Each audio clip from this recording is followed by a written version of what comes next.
from Southern California. Please give it up for Mark Gonzales. As with most men, it is easier for me to give hugs than to accept them. Lest the truth be known that men are nothing more than emotional skyscrapers built with glass infrastructure, spray painted the color of steel and nicknamed strength. Strange, isn't it? What walking contradictions are we called men?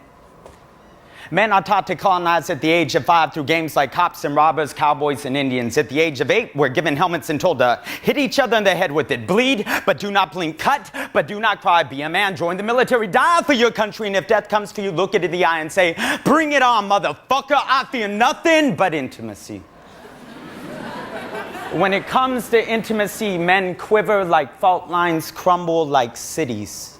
What walking contradictions are we called men? Men sign peace accords while abusing their wives, accept the Nobel Peace Prize while reducing healthcare, pledge to rid the world of terrorism while simultaneously denying government aid to any country that defends a woman's right to choose.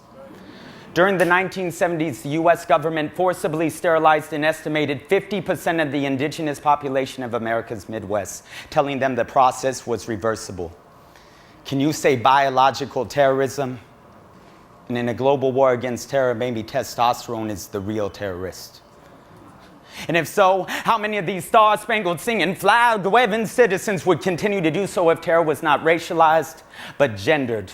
Would the U.S. military turn its guns on itself for its sex crimes throughout Southeast Asia, Africa, and the Americas? Would MTV be firebombed for its objectification, hypersexualization of our women of color bodies? Would we stop looking towards the Muslim world for misogyny, instead turn sights to Madrid, Montreal, New York, Los Angeles?